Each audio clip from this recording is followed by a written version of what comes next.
जो रमजान के जैसा कीमती महीना पाए और फिर महीना खत्म हो जाए और उसकी बख्शिश ना हो सके, उसकी मग़फ़िरत ना हो सके, अल्लाह ताला के यहाँ उसके गुनाहों की माफी ना हो सके, इस एक महीने में वो तौबा ना कर सके, वो अल्लाह से अपने गुनाहों की माफी ना मांग सके, उससे बड़ा बदनसीब कोई नहीं है।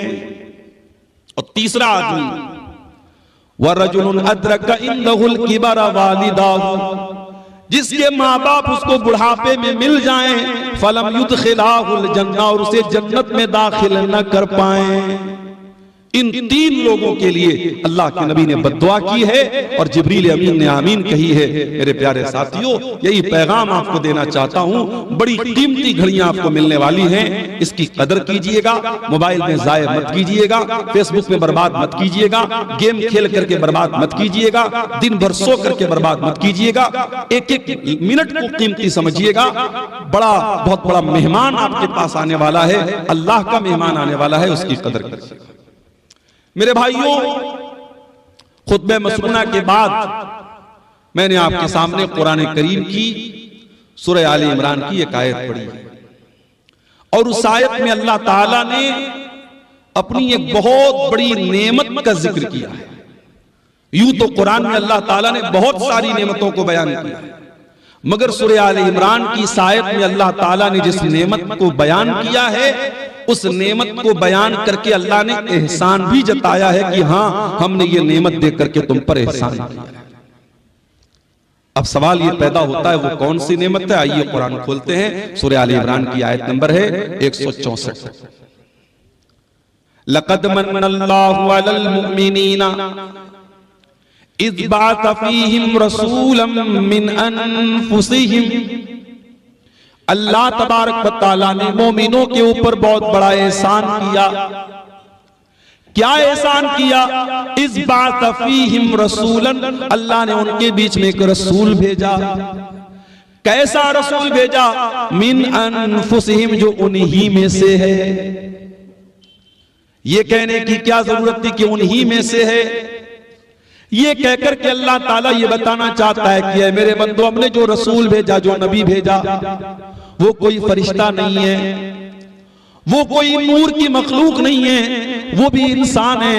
और जिस तरीके से तुम एक माँ बाप से पैदा हुए, वो भी आमना का और अब्दुल्ला का बेटा है।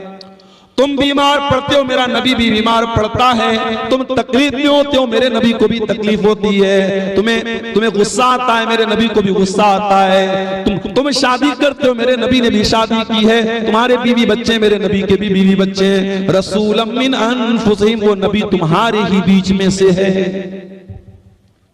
उस नबी का काम क्या है? यतलू अलैहिम आयातिही, वो कुरान की आयतों को पढ़ पढ़ के तुमको सुनाता है। वयुज़क्कीहिम, और वो तुमको पाक करता है, तुम्हें पवित्र करता है, तुम्हें गंदगियों से निकालता है, तुम्हें बुराइयों से निकालता है। कभी मौका मिले मेरे नौजवानों, सीरत की कोई भी किताब आप उठा के देख लो। नबी के दौर में मक्का के हालात क्या थे? कौन सी ऐसी बुराई थी उस समाज में जो नहीं होती थी? लोग मुर्दार खाया करते थे, लोग सूद खाया करते थे, लोग ज़िना किया करते थे, लोग कत्ल किया करते थे, लोग बेटियों को जिंदा जमीन में गाड़ दिया करते थे। हलाल और हराम की कोई तमीज न थी। बाप के मरने के बाद अपनी सौतेली माँ से बेटा शादी कर लिया करता था। औरतें जानवरों की तरह मार्केट में बिका करती थी। निकाह करने का अजीब व गरीब तरीका उनके समाज में राइज था। पर्दा नाम की कोई चीज न थी, हया नाम की कोई चीज न थी। खाने काबा का तवाफ करते थे नंगे होकर के, मादरजाद नंगे होकर के खाने काबा का तवाफ करते थे। अऊज़ु बिल्लाहि मिनश शैतानिर रजीम। बिस्मिल्लाहिर रहमानिर रहीम। लक़द मन्नल्लाहु अलल मुमिनीना इज़ बअथ फ़ीहिम रसूलन मिन अनफुसिहिम यतलू अलैहिम आयातिही व युज़क्कीहिम व युअल्लिमुहुमुल किताब वल हिकमह व इन कानू मिन क़ब्लु लफ़ी ज़लालिम मुबीन।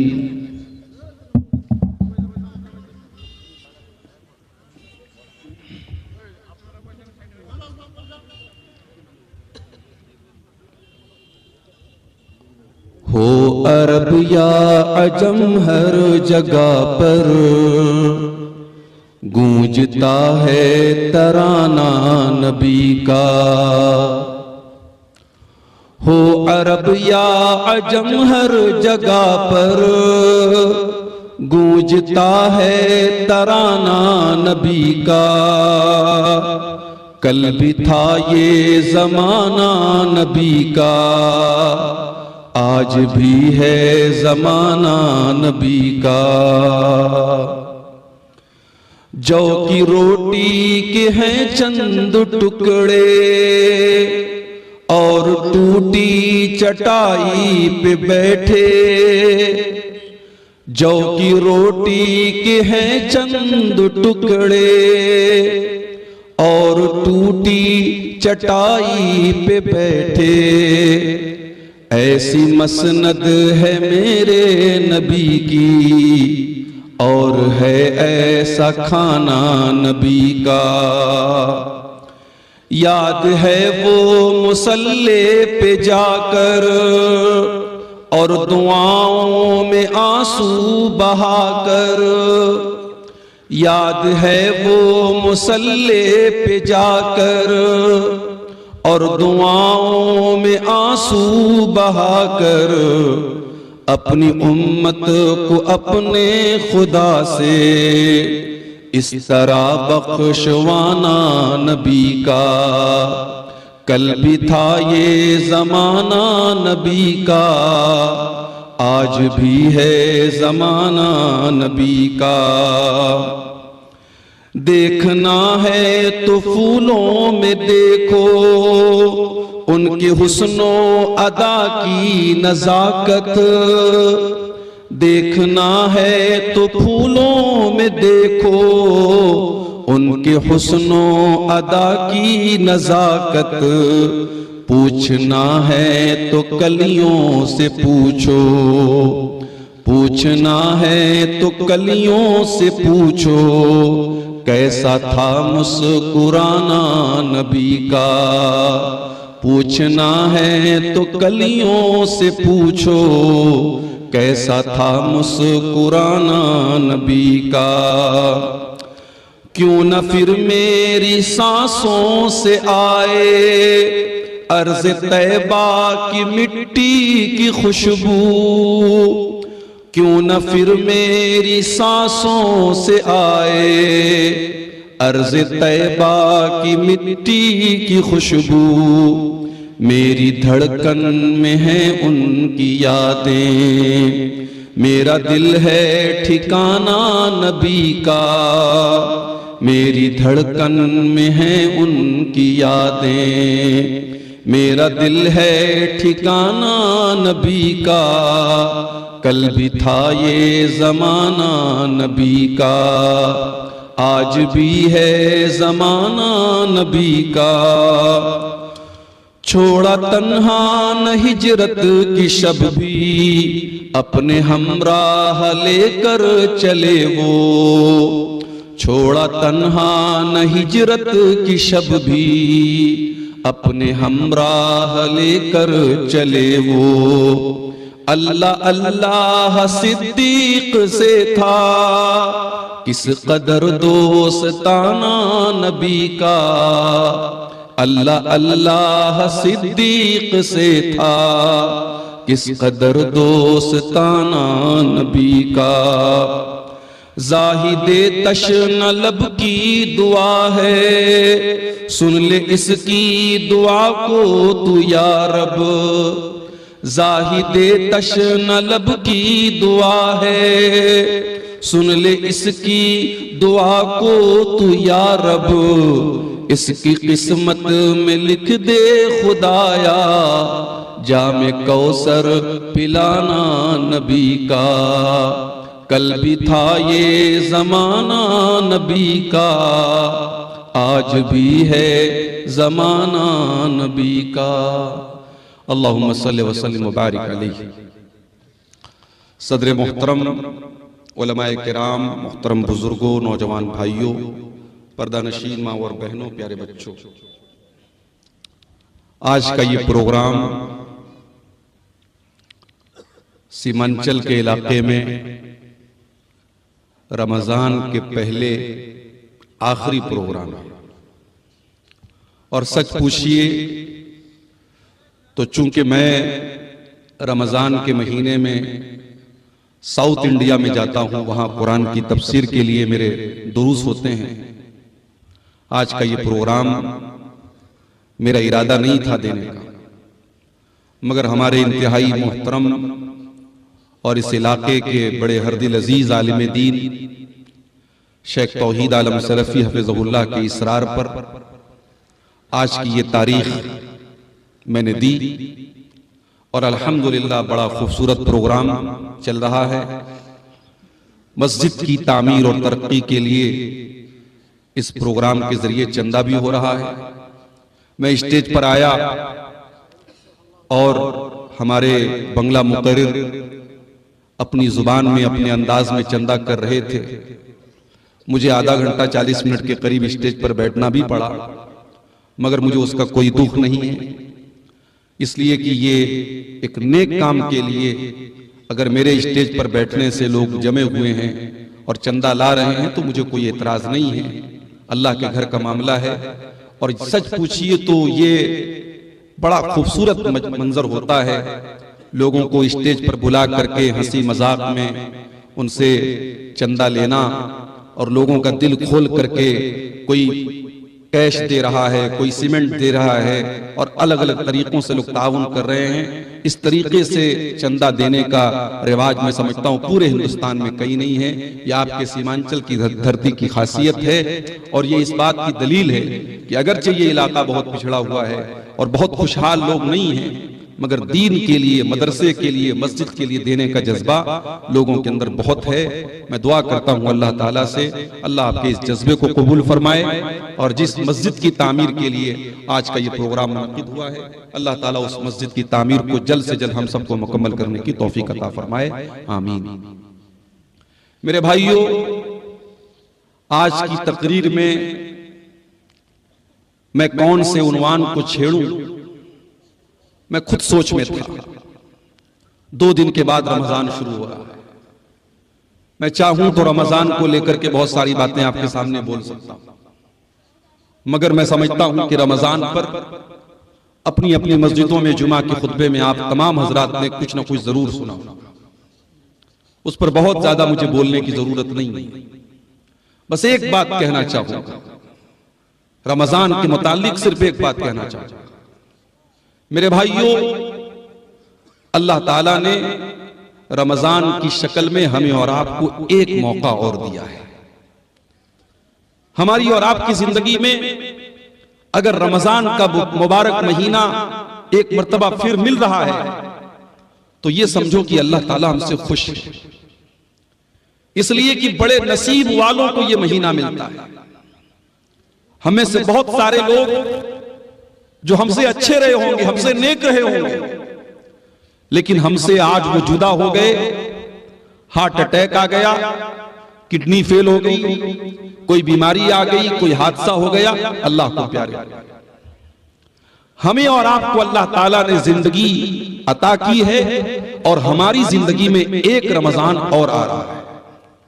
और अब ये रमजान आने के बाद 29 दिन या 30 दिन का ये महीना आए और चला जाए और हमारे ऊपर कोई फर्क ना पड़े, तो मेरे भाइयों हमसे बड़ा बदनसीब कोई नहीं होगा। इसलिए कि अल्लाह के नबी ने 3 लोगों का नाम लेकर के बद्दुआ की और आपने बद्दुआ की है और हजरत जिब्रील अलैहिस्सलाम ने आमीन कही है। नबियों का सरदार बद्दुआ करे जुमा के दिन मिंबर पे चढ़कर और फरिश्तों का सरदार आमीन कहे, तो क्या उस बद्दुआ के कबूल होने में जरा कोई शक हो सकता है? मेरे भाई, अल्लाह के नबी मिंबर की सीढ़ियों पर चढ़ते हैं, पहली सीढ़ी पर आपने कदम रखा, फरमाया रगीमा अनफु रजुलिन ज़ुकिरतु इंदहु फलम युसल्ली अलैया। उस इंसान का सत्यानाश हो जाए, वो बर्बाद हो जाए, उसकी नाक मिट्टी में मिल जाए जिसके सामने उसके नबी का नाम लिया जाए और वो अपने नबी के ऊपर दरूद ना पढ़े। इतना बड़ा कंजूस हो, इतना बड़ा बखील हो, उस इंसान के ऊपर अल्लाह के नबी ने लानत की। आपने बद्दुआ की हजरत जिब्रील ने आमीन कहा। फिर आपने मिंबर की दूसरी सीढ़ी पर कदम रखा और आपने फरमाया रगीम अनफु रजुलिन अदरक रमज़ान सुम्मा सलख क़ब्ल अन युग़फ़र लहू। उस इंसान का भी सत्यानाश हो जाए, वो इंसान भी बर्बाद हो जाए जो रमजान के जैसा कीमती महीना पाए और फिर महीना खत्म हो जाए और उसकी बख्शिश ना हो सके, उसकी मग़फ़िरत ना हो सके, अल्लाह ताला के यहाँ उसके गुनाहों की माफी ना हो सके, इस एक महीने में वो तौबा ना कर सके, वो अल्लाह से अपने गुनाहों की माफी ना मांग सके, उससे बड़ा बदनसीब कोई नहीं है। और तीसरा आदमी वरजुलुन अदरक इंदहुल किबर वालिदाहु, जिसके माँ बाप उसको बुढ़ापे में मिल जाएं, फलम युदखिलाहुल जन्नह, और उसे जन्नत में दाखिल न कर पाए।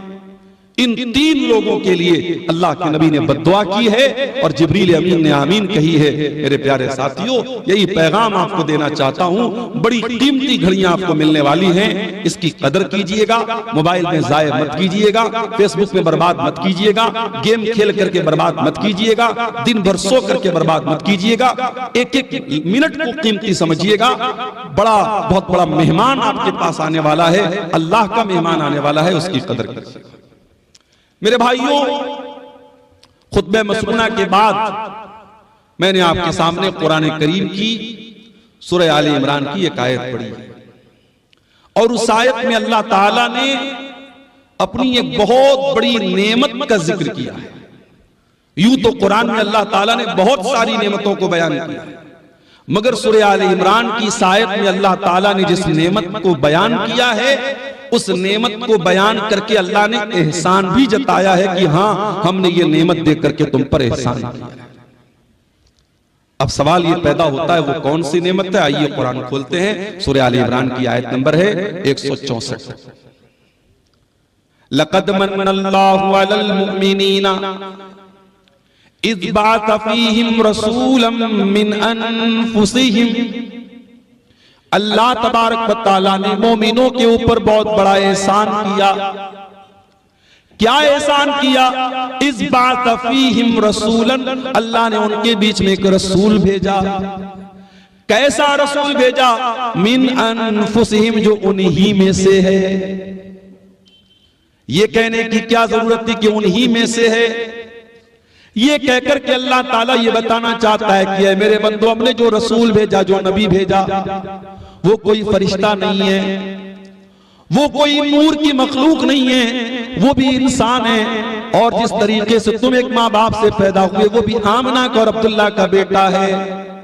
तुम बीमार पड़ते हो, मेरा नबी भी बीमार पड़ता है। तुम तकलीफ में होते हो, मेरे नबी को भी तकलीफ होती है। तुम्हें गुस्सा आता है, मेरे नबी को भी गुस्सा आता है। तुम शादी करते हो, मेरे नबी ने भी शादी की है। तुम्हारे बीवी बच्चे, मेरे नबी के भी बीवी बच्चे हैं। रसूलम मिन अनफुसिहिम, वो नबी तुम्हारे ही बीच में से है।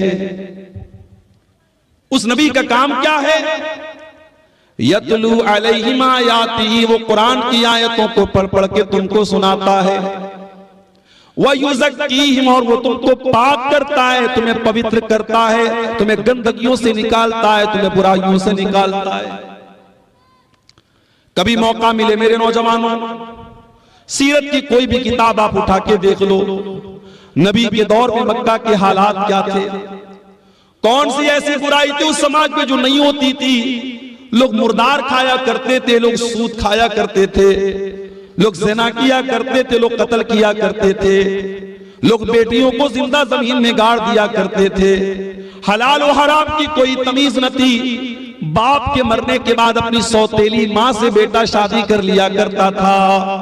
औरतें जानवरों की तरह मार्केट में बिका करती थी। निकाह करने का अजीब वो गरीब तरीका उनके समाज में राइज था। पर्दा नाम की कोई चीज न थी, हया नाम की कोई चीज न थी। खाने काबा का तवाफ करते थे नंगे होकर के, मादरजाद नंगे होकर के खाने काबा का तवाफ करते थे। अल्लाह के घर में खाने काबा में 360 बुत रखे थे जिनकी वो इबादत किया करते थे। हज भी करते थे, तवाफ भी करते थे, लब्बैक भी पढ़ते थे, मगर देसी घी में मिलावट किया करते थे। जब लब्बैक पढ़ते थे तो क्या कहते थे? लब्बैक अल्लाहुम्मा लब्बैक ला शरीक लक इल्ला शरीकन तमलिकुहु व मा मलक। कहते थे अल्लाह मैं हाजिर हूँ, अय अल्लाह मैं हाजिर हूँ, अय अल्लाह तेरा कोई शरीक नहीं है सिवाय एक शरीक के जिसको तूने अपना शरीक बनाया है और जिसका तू मालिक है। यानी वो अल्लाह के साथ दूसरों को शरीक भी किया करते थे। मुख्तलिफ किस्म की बुराइयां उनके अंदर थी। अल्लाह के नबी दुनिया में आए और आपने उन बुराइयों को खत्म किया। वयुज़क्कीहिम, वो नबी तुम्हें पाक करने के लिए आए हैं, वो तुम्हें गंदगियों से निकालने के लिए आए हैं। वयुअल्लिमुहुमुल किताब वल हिकमा, और वो तुम्हें किताब और हिकमत की तालीम देने के लिए आए हैं। वो नबी तुम्हारे लिए टीचर बनकर के आए हैं, वो नबी तुम्हारे लिए मुअल्लिम बनकर के आए हैं। अफसोस की बात है हमारा नबी तो टीचर बनकर के आया, हमारा नबी तो पढ़ाने वाला लिखाने वाला बनकर के आया, हमारा नबी तो किताबों हिकमत की तालीम लेकर के आया। और उस नबी के मानने वाले आज पूरे भारत में सबसे ज्यादा जाहिल मौजूद हैं। आज पूरे भारत में लिटरेसी में और तालीम में सबसे पीछे अगर कोई कौम है तो मुसलमान कौम है। न हम दीन के हैं न दुनिया के। लोग समझते हैं मुसलमान के बच्चे मदरसे में पढ़ते, कहां पढ़ते हैं मदरसे में? भारत सरकार की रिपोर्ट है कि मुसलमानों के 2% बच्चे सिर्फ मदरसे में पढ़ते हैं। जो पढ़ने वाले बच्चे उसमें 2% मदरसे में पढ़ते हैं, और उसमें भी कितने ऐसे बच्चे हैं 4 साल पढ़ा, 5 साल पढ़े, उसके बाद पढ़ाई उन्होंने छोड़। गौर करो मेरे भाइयों, जो नबी दुनिया में टीचर बनकर के आए, पढ़ाने वाले बनकर के आए, और जिस नबी के ऊपर कुरान की पहली आयत की नाजिल हुई, इक़रा बिस्मि रब्बिकल लज़ी खलक, पढ़ो उस रब के नाम से जिसने पैदा किया। आज उस नबी के मानने वाले, उस नबी का कलमा पढ़ने वाले आज जाहिल, और जाहिल होने का ये नतीजा है कि आज पूरे भारत में जिसका जो जी चाहता है हमारे साथ करता है। अभी आपने देखा दिल्ली की सरजमीन पर नमाज पढ़ी जा रही है, और एक पुलिस वाला आता है और नमाज की हालत में नमाजियों को जूता मार रहा है। मैंने पढ़ा मीडिया में कि उसके खिलाफ कार्रवाई भी हो रही है, मगर आप ये देखिए कि नफरत किस लेवल तक पहुंच गई है। मैं इसको सही नहीं ठहरा रहा हूं कि मुसलमान मस्जिद के बाहर सड़क पर क्यों सब बना रहा है, लेकिन हमें इस सवाल का भी जवाब तलाश करने की जरूरत है कि हमारे भारत में बहुत सारे त्योहार सड़क पर मनाए जा रहे हैं। हर तीसरे दिन कोई ना कोई त्योहार सड़क पर मनाया जा रहा है। अगर हफ्ते में या साल में एक नमाज अगर सड़क पर होती है तो इतना बड़ा कानून का उल्लंघन होता है कि तुम नमाजी को जूते से मारोगे।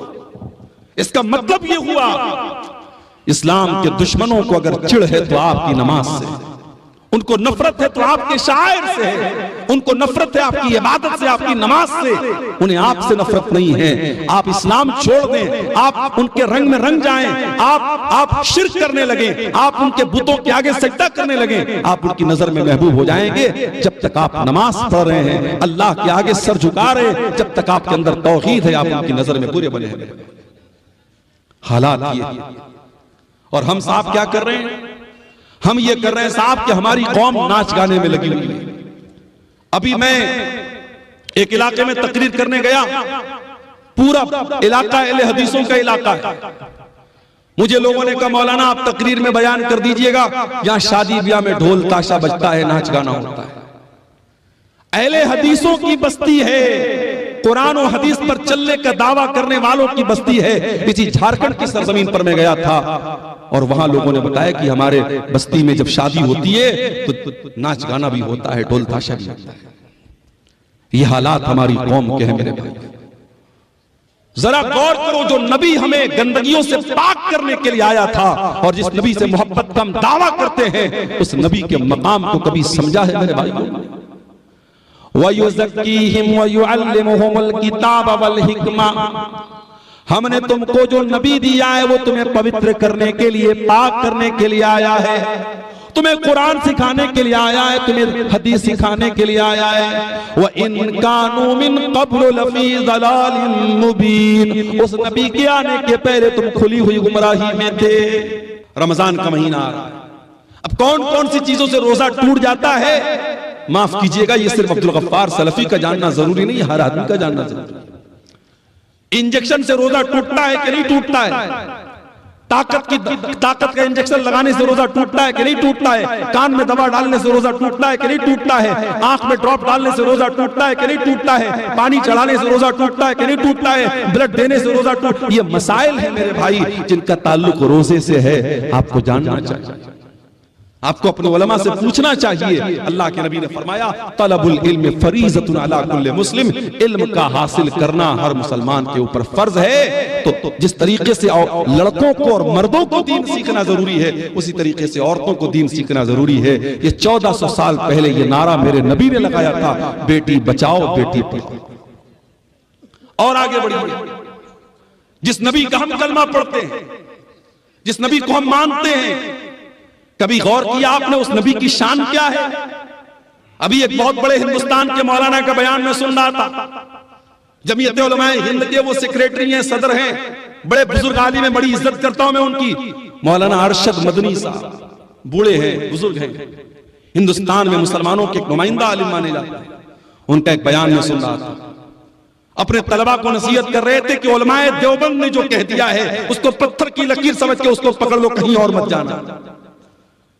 क्या ये तासुब नहीं है मेरे भाई? क्या ये तासुब नहीं है कि आपने अपने उलमाए देवबंद को और अपने उलमा को मासूम का दर्जा दे दिया कि जो उन्होंने कह दिया वो पत्थर की लकीर है? अहले हदीस अगर खिलाफ है तो इसी के खिलाफ है मेरे भाई। अहले हदीस का यही दावा है कि अगर दुनिया में कोई ऐसी हस्ती है जो मासूम है तो वो हस्ती है जनाब मोहम्मद रसूलुल्लाह सल्लल्लाहु अलैहि वसल्लम। और मौलाना अल्ताफ हुसैन हाली ने 100 साल पहले नक्शा खींचा था और कहा था, नबी को जो चाहे खुदा कर दिखाए, इमामों का रुतबा नबी से बढ़ाए, मज़ारों पे जा जा के नजरें चढ़ाए, शहीदों से जा जा के मांगे दुआएं, न तौहीद में कुछ फर्क इससे आए, न इस्लाम बिगड़े न ईमान जाए। बिल्कुल सही कहा था मौलाना अल्ताफ हुसैन। हमारी कौम आज नबी का मकाम, नबी से बढ़ के इमामों का मकाम बता रही है। अपने उलमाए देवबंद को कहा जा रहा है उनकी हर बात पत्थर की लकीर है। अरे उलमा की बात छोड़ दो, इमामों की बात छोड़ दो, अरे मेरे नबी की शान तो ये है कि मेरे नबी के रहते हुए अगर कोई दूसरा नबी आ जाए तो उसकी भी नहीं चलती। आइए मैं दलील आपको दे देता हूं। सूरह आल इमरान में अल्लाह ने फरमाया,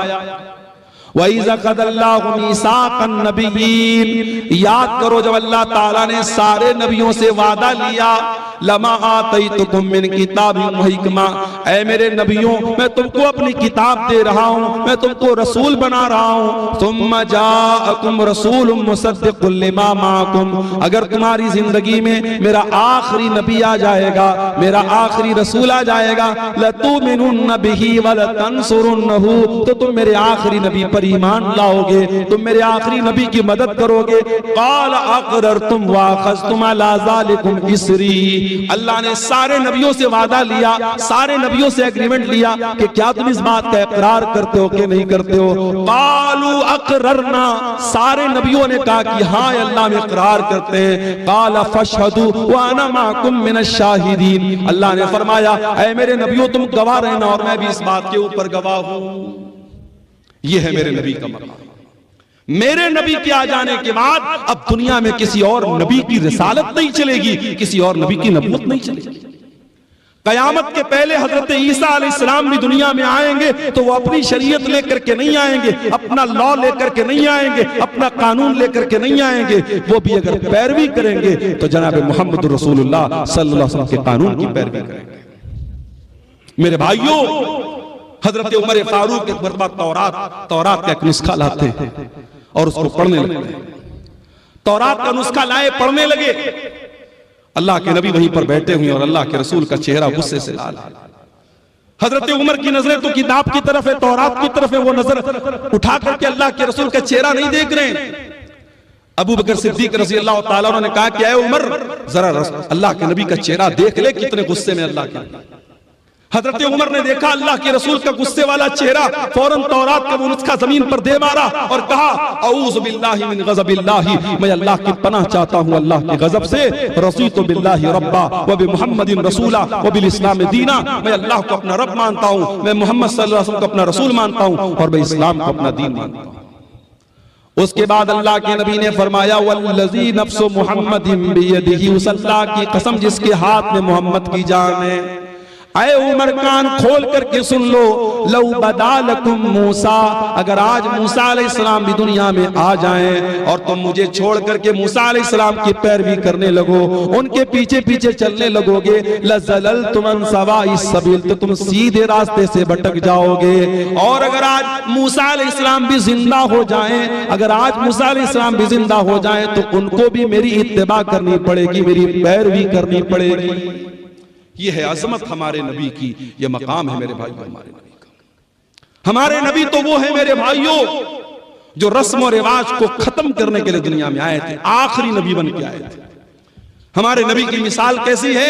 अल्लाह के नबी एक हदीस में मिसाल बयान करते हैं, एक इंसान ने बड़ा खूबसूरत मकान बनाया, बड़ा बेहतरीन मकान बनाया, बस एक ईंट की जगह छोड़ दी। अब लोग आते हैं मकान का चक्कर लगाते, कहते यार मकान तो बहुत अच्छा है, बस एक ईंट की कमी है। अल्लाह के नबी फरमाते हैं कि वो एक ईंट मैं हूं, मैं नबूवत की आखिरी ईंट हूं, मैं खातमुन नबिय्यीन हूं, मैं आखिरी नबी हूं, मेरे बाद अब कोई और नबी आने वाला नहीं। अल्लाह के नबी खातमुन नबिय्यीन हैं, अब आपके बाद दुनिया में कोई नबी आएगा नहीं। और इसीलिए आप देखिए कि अल्लाह के रसूल की जिंदगी में एक बहुत खतरनाक रस्म और रिवाज थी। किसी ने अगर किसी बच्चे को पाल लिया तो वो उसका सगा बाप माना जाता था। अभी मेरे पास एक साहब का कॉल आया कि मैंने बेटे को पाला है, मुझे औलाद नहीं हो रही थी, बच्चे को पाला है, तो ये तो पता है कि बच्चे के बाप की जगह जब निकाह पढ़ा जाएगा तो मेरा नाम नहीं बल्कि उसके बच्चे के बाप का नाम लिया जाएगा। लेकिन मैं ये पूछना चाह रहा था कि आधार कार्ड बनवाना है, पैन कार्ड बनवाना है, क्या उस पर मैं अपना नाम दे सकता हूं? मैंने कहा भाई ये देख लो, आप अगर टेक्निकल मजबूरी है, आधार में अगर आप अपना नाम ही दे सकते हैं, बच्चे के ओरिजिनल बाप का नाम नहीं दे सकते, मजबूरी है तो अलग बात है। शरीयत तो यही कहती है कि आपको ओरिजिनल बाप का नाम देना पड़ेगा। बच्चे को पाल लेने से आप बच्चे के बाप नहीं बन जाते, शरीयत का कायदा तो यही है। इसीलिए मुसलमानों के यहां बच्चों को गोद लेना बहुत मुश्किल टफ मामला है, इसलिए कि इस्लाम बच्चे को गोद लेने पर उसके ओरिजिनल बाप का ही नाम उसके नाम के साथ लगाया जाएगा, पालने वाले का नाम नहीं चलेगा। इस्लाम ने बड़ी सख्ती के साथ इस बात को हुक्म दिया है। अल्लाह के नबी ने हजरत जैद को बेटे की तरह पाला था और इतनी मोहब्बत से पाला था कि लोग जैद इब्ने हारिसा को जैद बिन मोहम्मद कहने लगे, अल्लाह के रसूल का बेटा कहने लगे। और हजरत जैद की शादी जब हजरत ज़ैनब के साथ हुई और मियां बीवी में जब अच्छी तरीके से निभा नहीं हो पाया और हजरत जैद ने अपनी बीवी को तलाक दे दिया, अल्लाह ने हुक्म दे दिया, ऐ मोहम्मद सल्लल्लाहु अलैहि वसल्लम, आप हजरत ज़ैनब की इद्दत पूरी हो जाने के बाद उनसे निकाह कर ले। गौर करो मेरे भाइयों, उस जमाने के रिवाज के हिसाब से हजरत ज़ैनब अल्लाह के नबी की बहू लगती थी, हजरत जैद की बीवी थी, आपकी बहू लगती थी उस जमाने के रिवाज के हिसाब से। और अल्लाह ताला की तरफ से यह हुक्म दिया गया कि आप ज़ैनब से निकाह कर लीजिए। अल्लाह के नबी घबराने लगे, लोग मुझे ताना मारेंगे, लोग मुझे बुरा भला कहेंगे, मैं क्या जवाब दूंगा? अल्लाह ने फरमाया, या अय्युहन नबी ला तुतिल काफिरीन वल मुनाफिकीन, ऐ नबी आप काफिरों की पैरवी न करें, मुनाफिकों की पैरवी न करें। ऐ नबी अल्लाह ने जो हुक्म दिया आप उस हुक्म को मान ले। वतख्शन्नास वल्लाहु अहक्कु अन तख्शा, ऐ नबी आपको लोगों से डरने की जरूरत नहीं है, आपको अल्लाह से डरना है, अल्लाह से डरिया। नबी ने शादी कर दी हजरत ज़ैनब बिन्त जहश से। अल्लाह के नबी ने जब उन्होंने उनकी तलाक हो गई, इद्दत पूरी हो गई, अल्लाह के नबी ने शादी कर ली। अब जैसे ही शादी हो गई, अब अल्लाह के नबी के ऊपर मुनाफिकीन की तरफ से इतराज होने लगा, यहूदियों की तरफ से इतराज होने लगा, साहब इन्होंने तो अपनी बहू से निकाह कर लिया।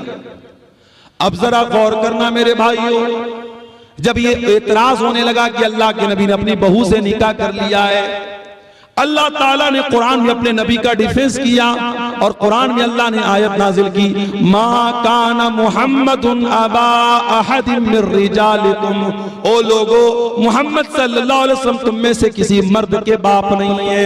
उनकी औलाद तो जितने उनके बेटे पैदा हुए सब बचपन में इंतकाल कर गए। जब उनका कोई बेटा जवान ही नहीं हुआ तो जब वो किसी मर्द के बाप नहीं है तो फिर उनकी बहू कहां से आ गई?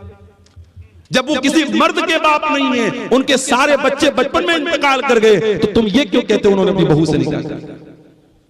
उनका दूसरा एतराज ये था कि चलो ठीक है, इन्होंने निकाह कर लिया ज़ैनब से, और ज़ैनब इनकी 5वीं बीवी थी, और सारे मुसलमानों को ऑर्डर था कि 4 से ज्यादा शादी नहीं कर सकते, और अल्लाह के नबी की 5वीं बीवी थी। इस पर भी लोगों ने एतराज किया कि सबके लिए अलग कानून, इनके लिए अलग कानून क्यों है? अल्लाह ने उसका भी जवाब दिया, वलाकिर रसूल अल्लाह, ये अल्लाह के रसूल हैं, ये तुमसे पूछ करके निकाह नहीं करेंगे। इनको अल्लाह ने इजाजत दी है, इसलिए इन्होंने ज़ैनब से निकाह किया है। आम मुसलमानों के लिए अलग हुक्म है और नबी के लिए अल्लाह की तरफ से अलग हुक्म है, तुम्हें एतराज करने का कोई हक हासिल नहीं है। तीसरा एतराज ये किया गया कि अगर अपनी बहू से निकाह कर भी लिया जमाने के रस्म रिवाज को तोड़ने के लिए, तो ये काम कोई और भी कर सकता था, इन्होंने क्यों किया? ये रस्म तो किसी और के जरिए भी तोड़ी जा सकती थी, ये रस्म अल्लाह के रसूल के जरिए क्यों तोड़ी गई? अल्लाह ने फरमाया व खातमन नबीय्यीन, मेरा नबी आखिरी नबी बन करके आया। जब मेरा नबी रस्म रिवाज को नहीं तोड़ेगा तो कौन तोड़ेगा? मेरे नबी तो रस्म रिवाज को तोड़ने ही के लिए दुनिया में आए थे।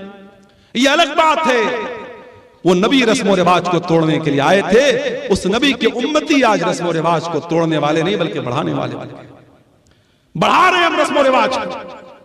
शादी के पहले अभी आपने देखा है बहुत बड़ी शादी हो रही है गुजरात के जामनगर शहर में, मुंबई और गुजरात के बहुत बड़े उद्योगपति घराने में शादी हो रही है, और शादी में 9 अरब रुपये खर्च हो चुके।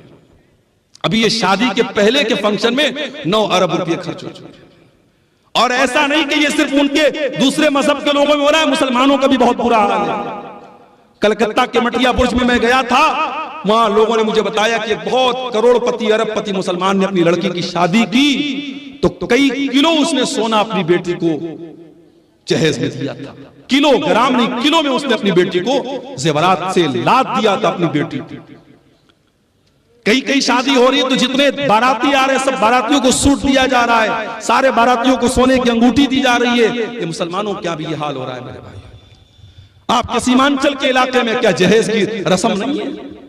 क्या हल्दी की रस्म नहीं है? क्या औरतें सिंदूर नहीं लगा रही हैं? क्या बिंदी नहीं लगा रही हैं? बंगाल में आप चले जाएं तो कहीं फर्क करना मुश्किल हो जाता है कि ये लड़की, ये औरत मुसलमान है या गैर मुस्लिम। जो नबी रस्म रिवाज को तोड़ने के लिए आए थे, जो नबी हमें रस्म रिवाज की बेड़ियों से आजाद करने के लिए आए थे, आज अफसोस की बात यह है उस नबी का कलमा पढ़ने के बावजूद और उस नबी से मोहब्बत का दावा करने के बावजूद आज हम रस्म रिवाज की बेड़ियों में जकड़े हुए हैं, और न जाने कौन कौन सी रस्म रिवाज में हम पड़े। एक शादी में मैं गया बनारस में, हमारे खानदान में रिश्तेदारी में शादी थी, मैं गया तो शादी के पहले लड़की वाले बहुत सारा सामान तैयार करते हैं, लड़के वाले दुल्हन के लिए, बहू के लिए। तो उसमें देखा कि साहब दुल्हन के लिए एक सुहाग की पुड़िया तैयार हो रही है। वो कुछ सामान थे, जड़ी बूटियां वगैरह थी। मैंने पूछा ये क्या है? कहने लगे सुहाग की पुड़िया है। मैंने कहा इसमें क्या क्या है? पता लगा उसमें वो है जो बाल में लगाते हैं, सिंदूर है, बिदिया है। मैंने कहा ये क्या है? कहने लगे सुहाग की पुड़िया है। माफ करना मेरे भाइयों, इस्लाम में कोई सुहाग की पुड़िया नहीं है। इस्लाम में एक शादीशुदा औरत के लिए सुहाग की कोई निशानी नहीं। बाद औरतें समझते चूड़ी पहनना ये सुहाग की निशानी है, कुंवारी लड़की भी चूड़ी पहन सकती है।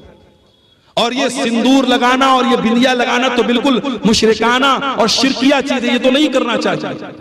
और ये जो मंगल सूत्र पहनती है कि ये साहब ये सुहाग की निशानी, ये भी गैर मुस्लिमों का तरीका है, इस्लाम से इसका कोई ताल्लुक नहीं। इस्लाम में सुहाग की कोई निशानी नहीं है। सुहाग की बस एक निशानी है, शौहर के दिल में बीवी की मोहब्बत, बीवी के दिल में शौहर की मोहब्बत। या साहब शादी में सुहाग की पुड़िया दी जा रही है। शादी के पहले एक रस्म होती है हल्दी की रस्म। कहीं आपने देखा होगा हल्दी की रस्म में बाकायदा जितनी लड़कियां हैं सब पीले रंग का कपड़ा पहने हुए। सावन का महीना आता है, सावन के महीने में पीले रंग का कपड़ा और पीले रंग की चूड़ियां मुसलमान औरतें पहनती हैं। धनतेरस का त्योहार आता है, बिहार में मैंने पटना में देखा कि मुसलमान औरतें मार्केट से सामान खरीद रही हैं। मैंने पूछा ये क्या हो रहा है? कहने लगे मुसलमान भी धनतेरस के दिन ये मान्यता है, लोगों का ये मानना है कि धनतेरस के दिन कुछ ना कुछ जरूर खरीदना चाहिए, चाहे एक झाड़ू ही खरीदा जाए। तो गैर मुस्लिमों के साथ मुसलमान भी धनतेरस के दिन कुछ ना कुछ जरूर खरीदते हैं। क्या है मेरे भाई, ये फजूल की रस्में, ये जाहिलाना रस्में, और आज भारत में दूसरे लोगों के साथ रह रहे करके उनके कल्चर से हमने एडॉप्ट कर ली, हासिल कर ली, और हमारे कल्चर में भी वो चीजें शामिल हो गई। हमारे नबी तो रस्म और रिवाज को तोड़ने के लिए आए थे।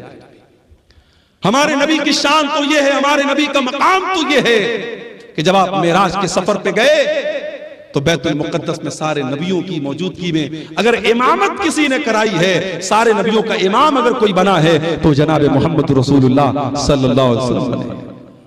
सारे नबियों को आपने नमाज पढ़ाई, और जब आप दुनिया में तशरीफ लाए और आपने मक्का के काफिरों को बताया कि मैं रातों रात मैं खाने काबा से मस्जिद अक्सा तक गया और वहां से मैंने सातों आसमान की सैर की, तो मक्का के काफिरों ने कहा कि ऐ मोहम्मद, हम तुम्हारी बात को कैसे सच मान लें? जो सफर करने में हमको 2 महीना लगता है, तुम कह रहे हो तुम रातों रात हो करके चले, हम कैसे मान लें? तो कुछ काफिरों ने अल्लाह के नबी का इम्तिहान लेने के लिए कहा कि ऐ मोहम्मद, ये बताओ कि तुम बैतुल मुक़द्दस गए थे? आपने कहा गए थे? कहा तुमने देखा था? कहां देखा था? कहा अच्छा ये बताओ बैतुल मुक़द्दस में कितने दरवाजे हैं, कितनी खिड़कियां हैं, कितने रोशनदान हैं? बैतुल मुक़द्दस के पूरब में क्या है, उसके पश्चिम में क्या है, उसके उत्तर में क्या है, उसके दक्षिण में क्या है, उसमें कितने दरवाजे हैं? अब जाहिर है आपके गांव में मैं पहली मर्तबा आया हूं और आप मुझे अपनी मस्जिद में नमाज पढ़ने के बाद जलसे में लेके चले आए, और फिर उसके बाद मैं 1 साल के बाद आपसे मिलूं या 1 महीने के बाद आपसे मिलूं, और आप क्या मौलाना साहब आप सोहरा डांगी आए थे, हमारी मस्जिद में आप आए थे, बताइए मस्जिद में खंबे कितने थे, मस्जिद में पंखे कितने थे? मैं कैसे बता पाऊंगा भाई? मैं मस्जिद में पंखे गिनने थोड़ी गया था, मैं खंबा गिनने थोड़ी गया था, मैं नमाज पढ़ने गया था, चला आया। मक्का के काफिरों ने अल्लाह के नबी से ऐसे सवालात करने शुरू किए। अल्लाह के नबी फरमाते मैं बहुत परेशान हो गया कि मैं इनके सवालों का क्या जवाब दूं। अगर जवाब नहीं देता हूं तो ये मुझे झूठा बना देंगे कि साहब ये तो झूठ बोल रहे हैं, और जवाब मैं दूं तो कैसे दूं, मुझको तो याद भी नहीं है। तो अल्लाह तबारक व तआला ने दुनिया का पहला वीडियो अल्लाह के नबी के सामने लाके रखा। अल्लाह के नबी फरमाते हैं कि बैतुल मुक़द्दस का पूरा वीडियो, मैं वीडियो अपनी ज़बान में कह रहा हूं, अल्लाह के नबी ने फरमाया कि बैतुल मुक़द्दस का पूरा व्यू, पूरा मंजर मेरे सामने रख दिया गया, और जो जो वो सवाल करते थे बैतुल मुक़द्दस का वो मंजर अल्लाह ताला मेरे सामने ले आता था। वो पूछते थे कितने दरवाजे हैं, मैं गिन के बता देता था इतने दरवाजे। वो पूछते थे कितने खंबे हैं, मैं गिन के बता देता था इतने खंबे। ये हमारे नबी की शान है मेरे भाई। हमारे नबी तो वो नबी हैं जो दुनिया में पत्थर खाते हैं, जो दुनिया में जुल्म सहते हैं, किसके लिए? हमारे और आपके लिए। वो नबी मानवता को बचाने के लिए, इंसानियत को बचाने के लिए आए थे। वो नबी इंसानियत के मोहसिन थे मेरे प्यारे साथी। हमारी और आपकी जिंदगी का मकसद है अपने बच्चों के लिए मेहनत करना, अच्छा मकान बनाना, बैंक में सेविंग करना, प्रॉपर्टी खरीदना, अपने बच्चों को अच्छा फ्यूचर देना। मेरे नबी का मिशन क्या था? मेरे नबी का मिशन सिर्फ एक था, फलअल्लका बाक़िउन नफ्सका अला आसारिहिम इल्लम युमिनू बिहाज़ल हदीस यसफ़ा। ऐ नबी, आपको लोगों के ईमान लाने की इतनी चिंता, इतनी फिक्र है, कहीं आप अपनी जान न दे दें। ऐ नबी, लोगों के ईमान लाने की चिंता में कहीं अपनी जान न दे दे। आपको इतनी फिक्र है लोगों के ईमान लाने की। आपने ताइफ में पत्थर भी खाए हैं, आपने मक्का से ताइफ का 100 किलोमीटर का सफर पैदल तय किया है। आप ताइफ गए, ताइफ के लोगों ने आपका कलमा नहीं पढ़ा बल्कि आपके दुश्मन बन गए। आपके ऊपर ईमान लाना तो बड़ी दूर की बात है, उन्होंने आपका मजाक उड़ाया। आप जब ताइफ से निकल करके जाने लगे, ताइफ के उन लोगों ने अल्लाह के नबी के ऊपर पत्थर बरसाए। मेरे नबी के जिस्म के ऊपर इतने पत्थर बरसाए गए, आपके जिस्म से खून बहने लगा और खून बह बह करके आपके जूते में जम गया। मेरे प्यारे भाइयों, उस नबी ने पत्थर भी खाए हैं तो हमारे और आपके लिए खाए हैं। वो नबी हमारे और आपके लिए मोहसिन बन करके आए थे। इसीलिए अल्लाह ताला कुरान करीम में कहता है, वमा अरसलनाका इल्ला रहमतल लिल आलमीन। ओ लोगों, हमने तुमको वो नबी दिया है जो सारी कायनात के लिए रहमत बन करके आए थे, रहमत बन करके आए थे। और ये मत समझो कि नबी सिर्फ इंसानों के लिए रहमत बन करके आए थे, नबी तो जानवरों के लिए भी रहमत बन करके आए थे।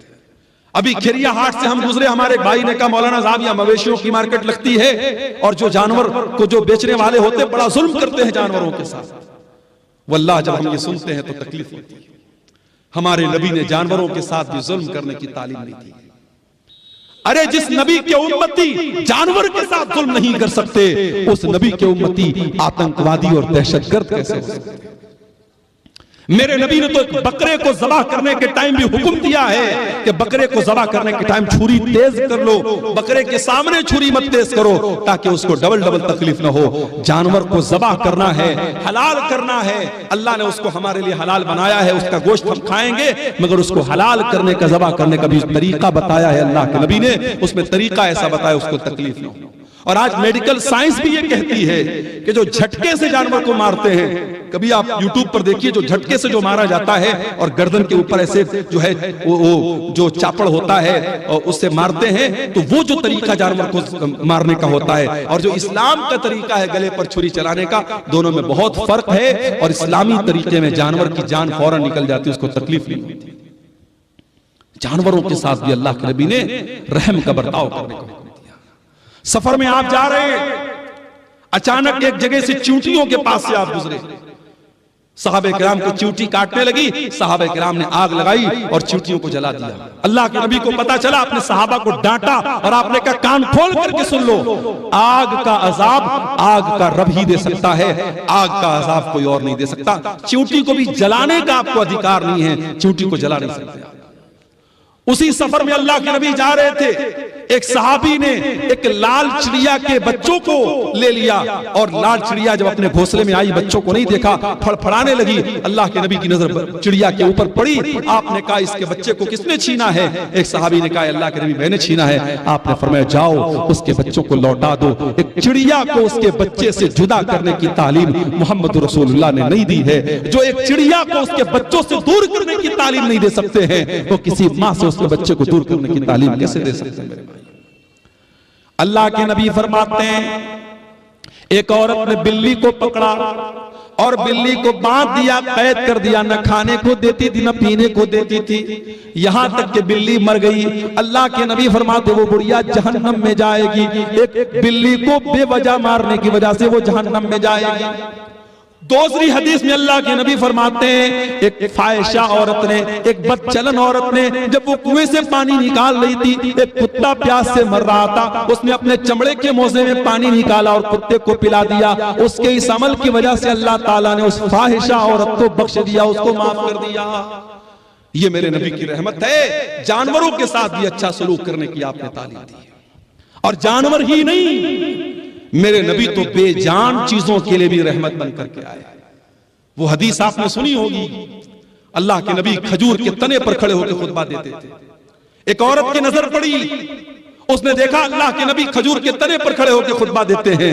उसने कहा अरे अल्लाह के नबी हमें अच्छा नहीं लगता है, आप खजूर के तने पर खड़े होकर के खुतबा दे, हमें अच्छा नहीं लगता है। उस औरत का बेटा बढ़ई का काम करता था, उसने कहा अल्लाह के नबी मैं अपने बेटे से कह करके एक बेहतरीन मिंबर आपके लिए बनवा दूंगी। पता ये चला कि आपके उलमा और आपके रहनुमा अगर तकलीफ में और मुसीबत में हैं, तो आप ये मत कह के पल्ला झाड़ दीजिए कि साहब हमसे क्या मतलब है। अगर आपके उलमा को जरूरत है आपकी, तो आप उनकी मदद कीजिए। सहाबे किराम अपने नबी को अगर देखते थे कि यहां मेरे नबी को किसी चीज की जरूरत है, तो सहाबे किराम अपने नबी की मदद करते थे। यहां हालात क्या है? लॉकडाउन लगा, मस्जिदों में पढ़ाने वाले इमाम और मदरसे में प्राइवेट पढ़ाने वाले टीचर 5,000 10,000 जिनकी तनख्वाहें थी, लॉकडाउन में उनकी तनख्वाहें बंद हो गई।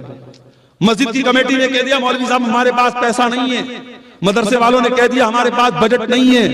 कितने मदरसे में पढ़ाने वाले मौलवियों को मैं जानता हूं, उन्होंने कर्जे ले लेकर के लॉकडाउन का टाइम गुजारा। कितने मस्जिदों के इमाम को मैं जानता हूं, उन्होंने लोगों के सामने हाथ फैला करके अपना काम चलाया मेरे भाई। और आज जब लॉकडाउन खत्म हो गया और जिंदगी नॉर्मल हो गई, उन्हीं मौलवियों ने और उन्हीं इमामों ने ये तय कर लिया कि आज के बाद हम मदरसे में नहीं पढ़ाएंगे। हम की कोई छोटी मोटी दुकान कर लेंगे, कोई छोटा मोटा बिजनेस कर लेंगे, कोई कारोबार कर लेंगे, मगर हम ये गुलामी की जिंदगी नहीं गुजारेंगे, ये गुलामी की जिंदगी नहीं बसरेंगे। मेरे भाइयों, अपने इमामों का, अपने उलमा का ख्याल रखें। नबी के दौर में अल्लाह के नबी लकड़ी के तने पर खड़े होकर खुतबा दे रहे हैं। औरत देखती है, कहती है अल्लाह के नबी हमसे देखा नहीं जाता है, मेरा बेटा बढ़ई का काम करता है, मैं मिंबर ला करके तैयार करके आपको दे दूंगी। अगला जुमा आया, खुतबे जुमा के लिए अल्लाह के नबी मस्जिद में आए, देखा मिंबर आके रखा हुआ है और खजूर का तना कोने में पड़ा हुआ है। अल्लाह के प्यारे नबी मिंबर के ऊपर चढ़े, खुतबा देने लगे। हदीस के अल्फाज है, बुखारी की रिवायत है, फसाहतिन नखला, खजूर के तने से रोने की आवाज आने लगी, खजूर के तने से रोने की आवाज आने लगी।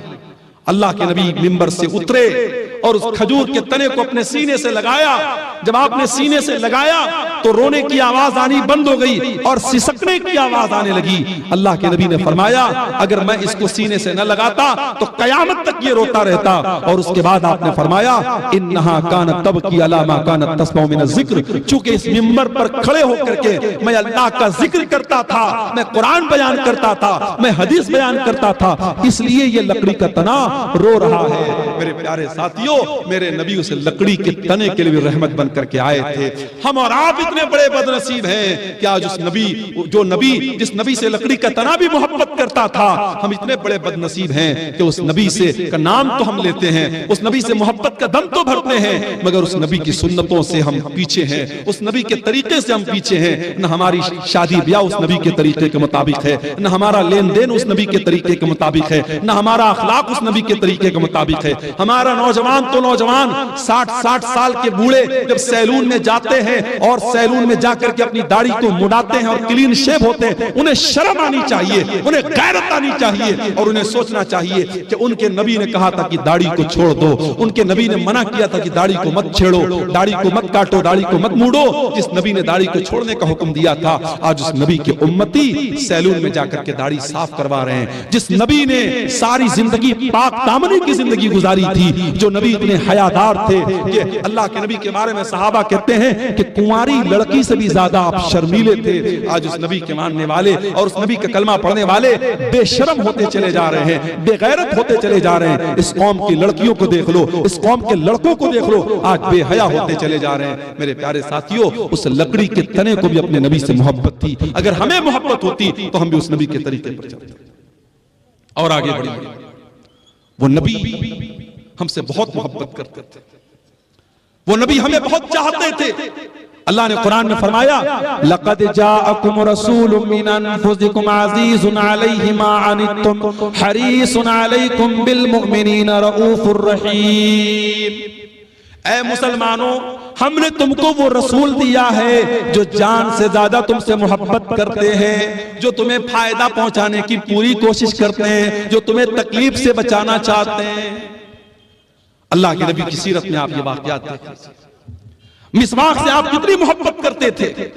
इंतकाल के पहले भी आपने हजरत आयशा के भाई अब्दुर्रहमान के हाथ में मिसवाक देखी, हजरत आयशा को इशारा किया, हजरत आयशा ने अपने भाई से मिसवाक को लिया, अपने दांतों से नरम किया। अल्लाह के नबी ने अपने आखिरी टाइम भी मिसवाक किया है। मिसवाक से इतनी मोहब्बत करते थे अल्लाह के नबी, उसके बावजूद आपने अपनी उम्मत की आसानी के लिए क्या फरमाया, लौला अन अशुक्का ला उम्मती लअमरतुहुम बिस्सिवाक इंदा कुल्ली सलाह। अगर मैं अपनी उम्मत के लिए परेशानी न समझता, अगर मैं अपनी उम्मत के लिए मुसीबत ना समझता तो मैं मिसवाक को कंपलसरी कर देता, जरूरी कर देता।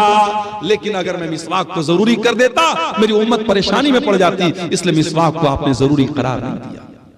तरावीह की नमाज को देखो मेरे भाइयों, पहले दिन अल्लाह के नबी ने तरावीह पढ़ाई तो थोड़े से साहबा आए, दूसरे दिन आपने तरावीह पढ़ाई तो आधी मस्जिद भर गई, तीसरे दिन आपने तरावी की नमाज पढ़ाई तो पूरी मस्जिद भर गई, चौथी रात आप नहीं आए। जब फजर की नमाज में आप आए, आपने फरमाया मैं जानबूझ करके नहीं आया। ऐ मेरे साहबा, इस नमाज को लेकर के तुम्हारा जज्बा मैंने देखा, तुम्हारा शौक मैंने देखा। खशीत अन तुफरज़ अलैकुम, मैं डर गया कि कहीं तरावी की नमाज तुम्हारे लिए फर्ज न हो जाए। उस नबी ने चौथे दिन तरावी की नमाज नहीं पढ़ाई ताकि तरावी की नमाज फर्ज न हो जाए। मेरे भाइयों, वो नबी हमसे इतनी मोहब्बत करते थे, हमारी आसानी चाहते थे वो नबी। मेराज के सफर में आप गए, 50 टाइम की नमाज आपको मिली, आप वापस आए, मूसा अलैहिस्सलाम से मुलाकात हुई। मूसा अलैहिस्सलाम ने कहा कि ऐ मोहम्मद सल्लल्लाहु अलैहि वसल्लम, कितना आपको क्या हुक्म मिला अल्लाह ताला की तरफ से? कहा कि 50 टाइम की नमाज मिली। कहा कि आपकी उम्मत नहीं पढ़ पाएगी। मैंने बनी इसराइल को आजमाया है, मैंने तजर्बा किया है, बनी इसराइल को मैंने बहुत आजमाया है, आपकी उम्मत 50 टाइम की नमाज नहीं पढ़ पाएगी, आप जाइए अपने रब से कम करवाइए। अगर अल्लाह के रसूल को खुद पढ़ना होता 50 पढ़ने में आपको कोई दिक्कत नहीं थी, अपनी उम्मत की आसानी के लिए आप गए और 50 में 10 कम करवा के 40 लेके आए।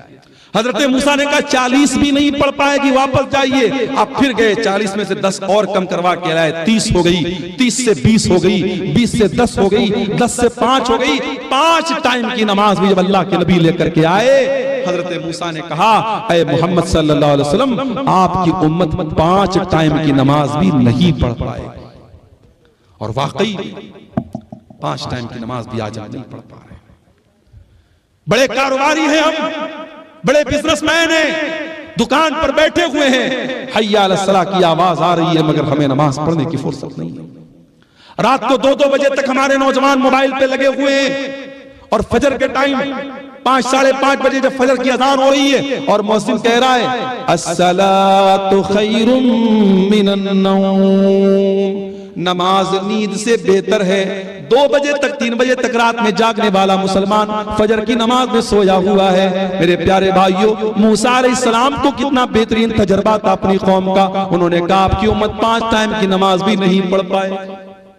माफ करना मेरे भाइयों, आपका बिजनेस और आपका कारोबार नमाज से बड़ा नहीं है। आप कारोबार भी कीजिए, आप बिजनेस भी कीजिए, लेकिन नमाज अपने टाइम पर पढ़िए। अल्लाह कुरान में कहता है रिजालुल ला तुल्हीहिम तिजारतुन वला बैउन अन जिक्रिल्लाहि व इकामिस सलाह। मेरे नेक बंदे वो हैं, मेरे मोमिन बंदे वो हैं, उनका कारोबार, उनका बिजनेस, उनकी तिजारत उनको नमाज से गाफिल नहीं करता है। वो कारोबार भी करते हैं, वो बिजनेस भी करते हैं, और नमाज का टाइम होता है तो नमाज पढ़ते हैं। यखाफून यौमन ततक़ल्लबु फीहिल क़ुलूब वल अबसार, वो कयामत के दिन से डरते हैं, वो अल्लाह के अजाब से डरते हैं, वो पाबंदी से नमाज पढ़ते हैं। नमाज के सिलसिले में आप कोई ढिलाई मत कीजिए मेरे भाई। सऊदी अरब का एक आलिम ने लिखा वहां के कि एक मर्तबा मैं फ्लाइट में सफर कर रहा था और मेरे साथ एक फौज का रिटायर कर्नल था जो पहले फौज में काम करता था, मेरे साथ वो बैठा था।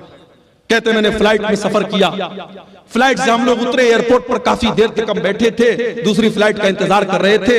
मैंने एक बात नोटिस की कि थोड़ी थोड़ी देर पर वो इंसान किसी को फोन करता है और कहता है कि बेटा आपने नमाज पढ़ लिया।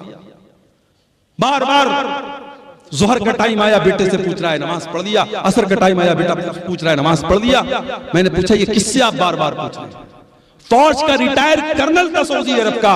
उसने उस मौलाना को जवाब दिया कि हाँ, ये मैं अपने बेटे को कॉल करता हूं और मैं हर नमाज के टाइम मेरा मामूल है अपने बेटे को कॉल करके पूछता हूं कि तूने नमाज पढ़ी कि नहीं पढ़ी। तरबियत इसको कहते हैं मेरे भाई। अपने बच्चों को अच्छा खिला देना, अच्छा पहना देना, अच्छे स्कूल में एडमिशन करा देना, उनके घर बना देना, उनके लिए LIC ले लेना, उनके लिए बैंक बैलेंस बना देना। माफ करना, तरबियत यही नहीं है। तरबियत ये भी है कि आप अपने बच्चों की आखिरत की फिक्र करें, अपने बच्चों की नमाज की फिक्र करें। इसीलिए अल्लाह कुरान में कहता है वअमुर अहलका बिस्सलाति वस्तबिर अलैहा, खुद भी नमाज की पाबंदी करो और अपने बच्चों को नमाज का पाबंद बनाओ। अल्लाह के नबी फरमाते हैं मुरू औलादकुम बिस्सलाति वहुम अबनाउ सबई सिनीन, जब तुम्हारे बच्चे 7 साल के हो जाएं उनको नमाज का हुक्म दो। वज़रिबूहुम अलैहा, और जब 10 साल के हो जाएं और नमाज न पढ़े तो उनकी पिटाई करो। अच्छा, 7 साल के बच्चे को पीटने का हुक्म नहीं दिया अल्लाह के नबी। हमारे यहाँ 6-6 साल के बच्चे स्कूल जाते हैं, सर्दी के मौसम में 5 बजे स्कूल की वैन आती है, माँ जबरदस्ती, बच्चा आंख मल रहा है, उसकी नींद अभी लग रही है, माँ तैयार करती है, ड्रेस पहनाती है, स्कूल का बैग देती है, जबरदस्ती उसको वैन में बिठाती है।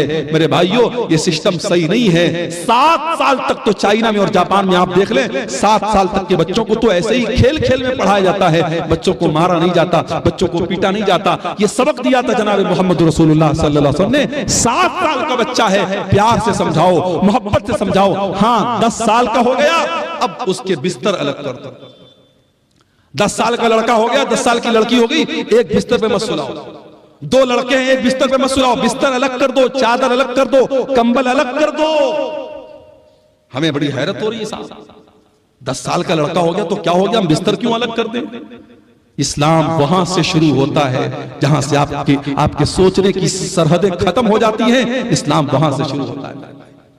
10 साल का लड़का जो होता है समझदार होने लगता है, उसके अंदर फिजिकल चेंजेस आने लगते हैं। 10 साल की लड़की अब धीरे धीरे बालिग हो रही है। इस्लाम ने कितना पाकीज़ा मज़हब है, 10 साल का लड़का या लड़की हो जाए, इस्लाम कहता बिस्तर अलग कर दो, ताकि अब वो जवानी की तरफ जब बढ़े तो उनके दिल में कोई गलत ख्याल ना आए, और एक बिस्तर पे अगर सोएंगे तो उनके दिल में गलत ख्यालात पनप सकते हैं। इस्लाम ने बिस्तर को अलग करने का हुक्म दिया, और अल्लाह के नबी ने कहा 10 साल का बच्चा हो जाए और नमाज न पढ़े तो उसकी पिटाई। हमें वो नबी मिले हैं मेरे भाई, वो नबी मिले हैं जो हमसे इतनी मोहब्बत करते हैं, हमें ऐसी शरीयत दे करके गए, ऐसा दीन दे करके गए, उस दीन में कदम कदम पर हमारे लिए आसानी है मेरे भाई।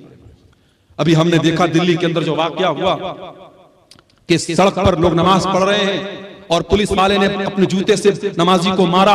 हमें बड़ा गुस्सा आया, बड़ा जलाल आया, मगर हम यहां पर एक बात ये भी कहेंगे, ये इस्लाम की तालीम नहीं है कि आप पब्लिक प्लेस में नमाज पढ़ें। अगर आपकी नमाजी ज्यादा हो रहे हैं, जुमा में 2 जमात आप कर ले, ईद में 2 जमात कर ले, सड़क पे आप नमाज ना पढ़ें। हम अपने मुसलमान भाइयों को ये समझाएंगे कि आपका सड़क पर नमाज पढ़ना सही नहीं है, लेकिन हम साथ में अपने सरकार से, हुकूमत से ये भी कहेंगे कि ये भारत में कानून एक होना चाहिए, 2 तरीके का कानून नहीं होना चाहिए। किसी मजहब के त्योहार तो खुलेआम सड़कों पर मनाए जाएं और त्योहार मनाने वालों पर फूलों की बारिश की जाए, और दूसरे मजहब का मुसलमान अगर हफ्ता में जुमा की एक नमाज पढ़ ले तो आपका पुलिस वाला उसे जूतों से मार रहा है। ये 2 तरीके के कानून नहीं चलेंगे मेरे भाई। और अगर मान लो हालात कभी दुनिया में ऐसे आ जाएं, सारी मस्जिदें खत्म हो जाएं और सारे जितनी अल्लाह की मस्जिदें हैं सारी मस्जिदों को लोग ढा दे, गिरा दे, तब भी माफ करना नमाज बंद होने वाली नहीं। इसलिए कि अल्लाह के नबी फरमाते हैं 6 चीजें अल्लाह ताला ने मुझको ऐसी दी है जो किसी और नबी को नहीं दी गई। ओती तो सित्तन लम योतहुन्न आदुन कबली, 6 चीजें अल्लाह ताला ने स्पेशल मुझको दी जो किसी और नबी को नहीं दी। नंबर 1, ओती तो जवामी अल कलिम, अल्लाह ताला ने मुझको जवामी उल कलिम दिया है। अल्लाह के नबी की जुबान से छोटे छोटे जुमले निकला करते थे, लेकिन माना बहुत बड़ा बड़ा होता था। छोटी छोटी बातें, जैसे मिसाल के तौर पे अल्लाह के नबी ने फरमाया इन्नमल अमालु बिन्नियात, अमल का दारो मदार नियत पर। छोटी सी हदीस है लेकिन इसके माना और मतलब बहुत बड़ा बड़ा है। दूसरी चीज, वह नुसिरतु बिर्रुब मसीरत अश-शहर, और मेरे दुश्मन के दिल पर मेरा रोबो दबदबा डाल दिया गया है। मेरा दुश्मन 1 महीने की दूरी पर भी अगर मुझसे हो, उसके दिल में मेरा रोबो दबदबा डाल दिया गया है। तीसरी चीज, वजुइलत लियल अर्ज़ु मस्जिदन व तहूरा, और सारी की सारी जमीन मेरे लिए मस्जिद बना दी गई है। मुसलमान नमाज पढ़ने के लिए मस्जिद का मोहताज नहीं है। कहीं पर भी जंगल में चला जाए, पहाड़ पे चला जाए, दुनिया के किसी भी कोने में चला जाए, नमाज का टाइम हो गया, नमाज वो कहीं पर भी पढ़ सकता है। पाक साफ जगह होनी चाहिए। अगर पानी नहीं मिल रहा है, उसके लिए सारी जमीन पाक बनाई गई, वो कहीं पर भी जमीन पर हाथ मार करके तयम्मुम कर सकता है। सारी जमीन उसके लिए पाक बनाई गई, सारी जमीन उसके लिए मस्जिद बनाई गई। ये हमारे इस्लाम की खासियत है। हमारा दीन बड़ा आसान दीन है। जाड़े का मौसम है, हमने मोजा पहना है, सफर में हम निकले हुए हैं, मोजा नहीं उतार रहे हैं। इस्लाम कहता कोई मसला नहीं, तुम्हें पैर धोने की जरूरत नहीं है। वजू करके अगर आपने मोजा पहना है और सफर की हालत में आप हैं तो 3 दिन तक आप उसी मोजे को पहने रहिए और उस पर मसा कर लीजिए, पैर को धोने की जरूरत नहीं है। हाँ, अगर अपने घर में है तो 24 घंटे तक आप मसा कर सकते हैं। 24 घंटे के बाद आप मोजा उतार लीजिए, पैर धो के फिर से मोजा पहन लीजिए, वजू करके फिर से पहन लीजिए। आसानियां हैं हमारे लिए।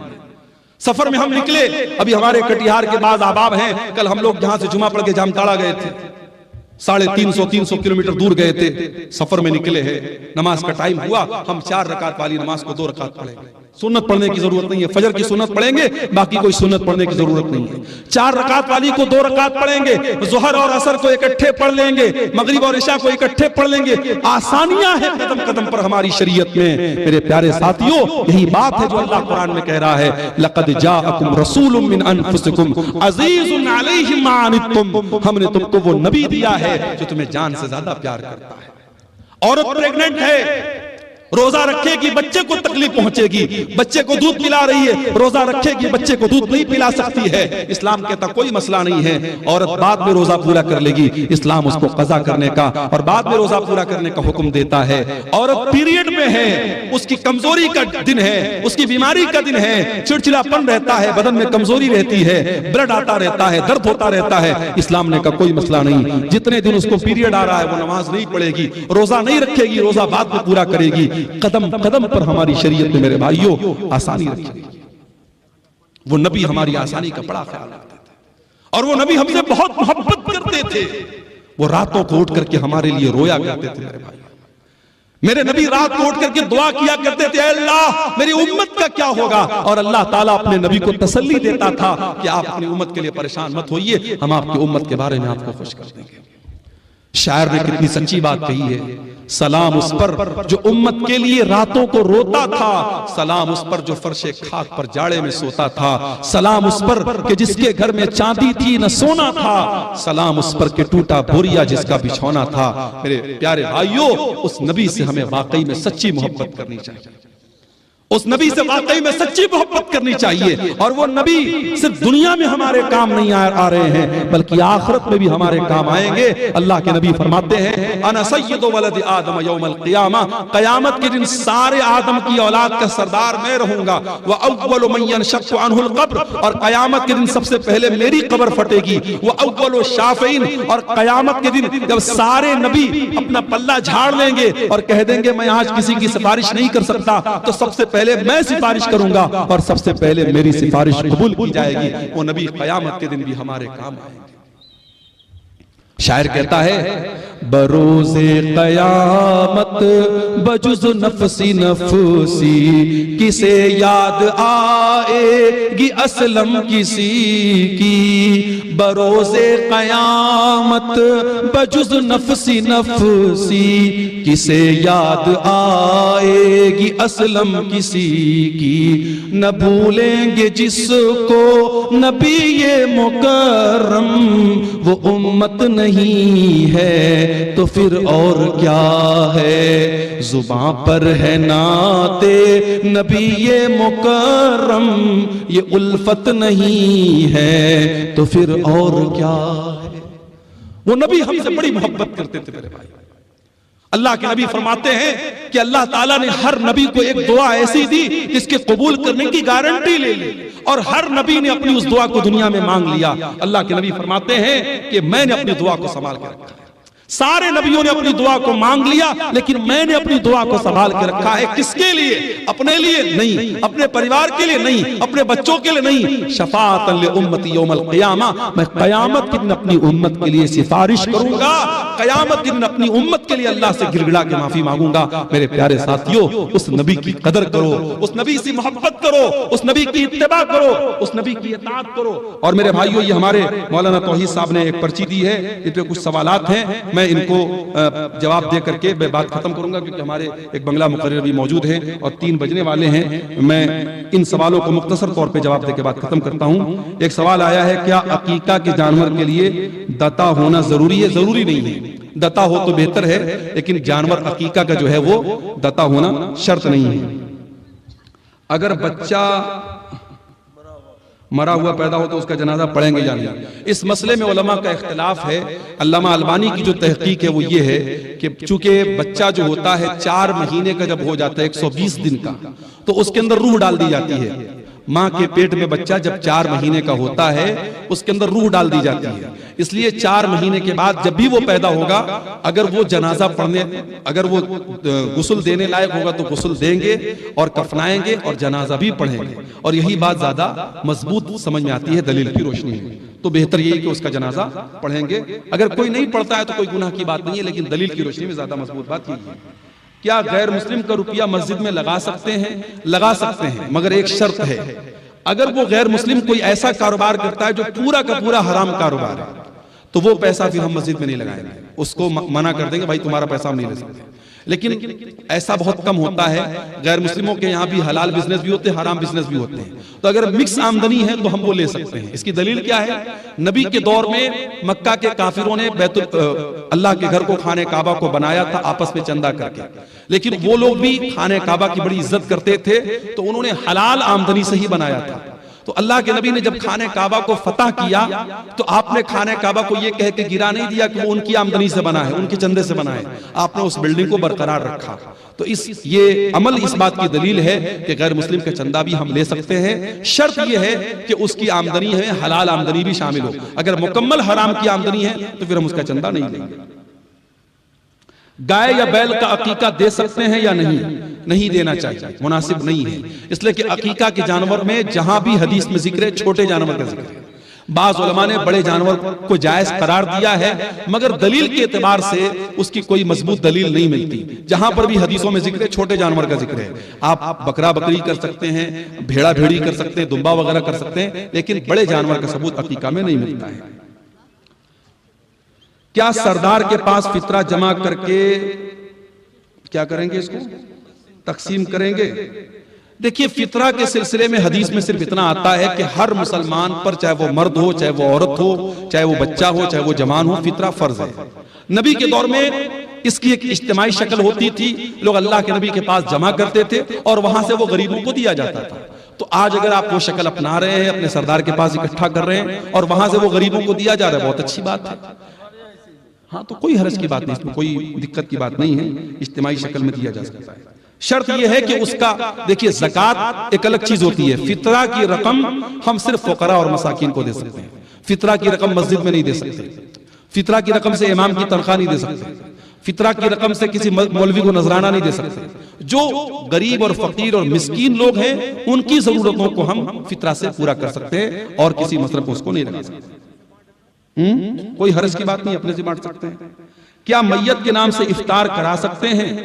मैयत की तरफ से जो आम सदका और खैरात किया जाता है, तो बहुत सारे अहले इल्म ने ये कहा है कि इफ्तार भी एक तरीके से लोगों को खाना खिलाना है और वो भी एक तरीके से अगर हम किसी गरीब को खिला रहे तो सदका है। तो इस एतबार से मैयत की तरफ से भी हम इफ्तार करा सकते हैं। लेकिन बहरहाल इफ्तार चूंकि एक मखसूस इबादत है और मुस्तकिल तौर पर हमें कोई ऐसी दलील नहीं मिलती कि नबी के सहाबा ने अपने मरे हुए माँ बाप की तरफ से या रिश्तेदारों की तरफ से इफ्तार कराया हो, इसलिए इफ्तार जिंदे ही की तरफ से किया जाए।